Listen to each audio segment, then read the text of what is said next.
বাংলায় স্থানীয় সংবাদ।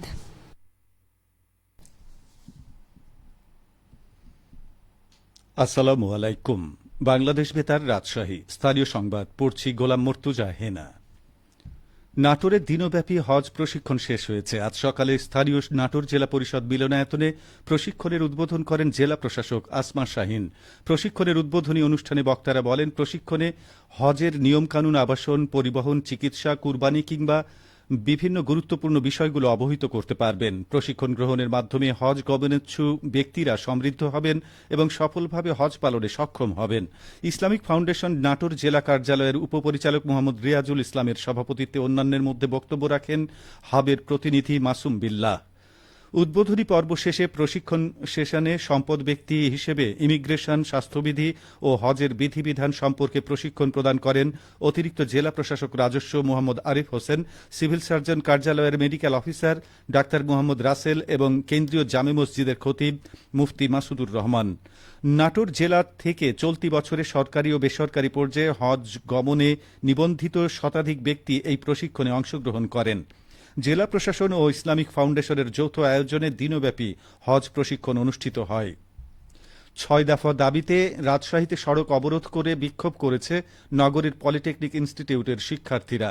আজ নগরীর রেলগেট এলাকা অবরোধ করে রাখে শিক্ষার্থীরা। এ সময় ওই এলাকায় যানবাহন চলাচল বন্ধ হয়ে যায়। শিক্ষার্থীরা ৬ দফার দাবি পূরণ না হওয়া পর্যন্ত আন্দোলন চালিয়ে যাওয়ার ঘোষণা দেন। দাবিগুলোর মধ্যে রয়েছে জুনিয়র ইন্সট্রাক্টর পদে ক্রাফট ইন্সট্রাক্টরদের অবৈধ পদোন্নতির রায়ে হাইকোর্টের মাধ্যমে বাতিল করা, ডিপ্লোমা ইন ইঞ্জিনিয়ারিং কোর্সে যে কোনো বয়সে ভর্তির সুবিধা বাতিল করা, উপসহকারী প্রকৌশলী ও সমমান পদে ৪ বছর মেয়াদী ডিপ্লোমা ইন ইঞ্জিনিয়ারিং ও মনোটেকনোলজি হতে পাশকৃতদের সংরক্ষিত পদের বিপরীতে নিয়োগ দেয়া। এদিকে নগরীর বোয়ালিয়া থানার ভারপ্রাপ্ত কর্মকর্তা মোশতাক আহমেদ জানান, খবর পেয়ে ঘটনাস্থলে গিয়ে আন্দোলনকারীদের সাথে পুলিশ ও সেনা সদস্যরা কথা বলেন। পরে তারা সড়ক থেকে অবরোধ তুলে নেয়। এদিকে ক্রাফট ইন্সট্রাক্টরদের ৩০% পদোন্নতির প্রতিবাদে ও ৬ দফা দাবিতে সিরাজগঞ্জ পলিটেকনিক ইনস্টিটিউটের শিক্ষার্থীরা সংবাদ সম্মেলন করেছেন। আজ সকালে সিরাজগঞ্জ পলিটেকনিক ইনস্টিটিউটের হলরুমে কারিগরি ছাত্র আন্দোলন সিরাজগঞ্জ জেলা শাখা এই সংবাদ সম্মেলনটির আয়োজন করেন। এ সময় বক্তারা বলেন, জুনিয়র ইন্সট্রাক্টর পদে অবিলম্বে ক্রাফট ইন্সট্রাক্টরদের ৩০% প্রমোশন কোটা বাতিল করতে হবে।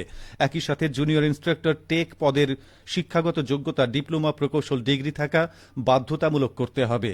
এছাড়াও ক্রাফট ইন্সট্রাক্টর সহ দেশের কারিগরি সকল পদে কারিগরি শিক্ষায় শিক্ষিত জনবল নিয়োগ দেওয়া, পলিটেকনিক ইনস্টিটিউট শিক্ষার্থীদের জন্য সকল বিভাগীয় শহরগুলোতে প্রকৌশল বিশ্ববিদ্যালয় স্থাপন করা, কারিগরি শিক্ষা বৃদ্ধির লক্ষ্যে প্রাথমিক বিদ্যালয়ের শিক্ষক পদে ডিপ্লোমা প্রকৌশলীদের চাকরির আবেদনের সুযোগ বাস্তবায়ন করা এবং ডিপ্লোমা প্রকৌশলীদের জন্য প্রাইভেট সেক্টরে সর্বনিম্ন বেতন স্কেল নির্ধারণ করার দাবি জানানো হয়। দাবি পূরণ না হলে কঠোর আন্দোলনের হুঁশিয়ারি দেন শিক্ষার্থীরা। নাটোরের রানী ভবানী রাজবাড়িতে বাংলা নববর্ষ ১৪৩২ উদযাপনের ২ দিনব্যাপী অনুষ্ঠানমালার আজ দ্বিতীয় দিন। গ্রামীণ মেলার বিভিন্ন সামগ্রী ছাড়াও ২২টি স্টলে স্থানীয় উদ্যোক্তাবৃন্দ তাদের উৎপাদিত পণ্যের প্রদর্শন ও বিপণন কার্যক্রম পরিচালনা করছেন।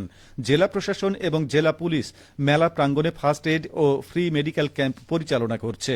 নাটোর পৌরসভা আগন্তুকদের জন্য বিশুদ্ধ পানের ব্যবস্থা করেছে।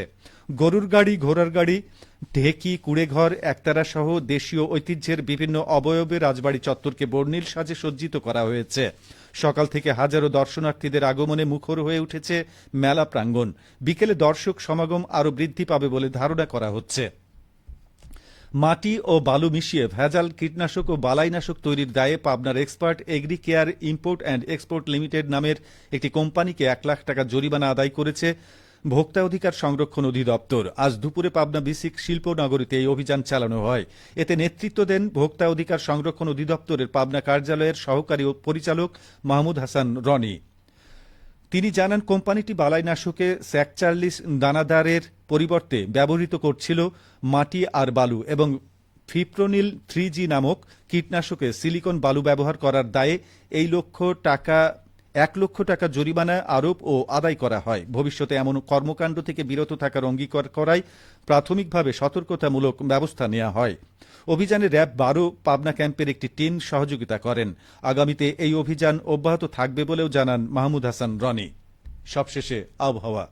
আজ রাজশাহীতে সর্বোচ্চ তাপমাত্রা ছিল 33 ডিগ্রি এবং সর্বনিম্ন 21.5 ডিগ্রি সেলসিয়াস। বিকেল 3টায় বাতাসে আপেক্ষিক আর্দ্রতার পরিমাণ 52%।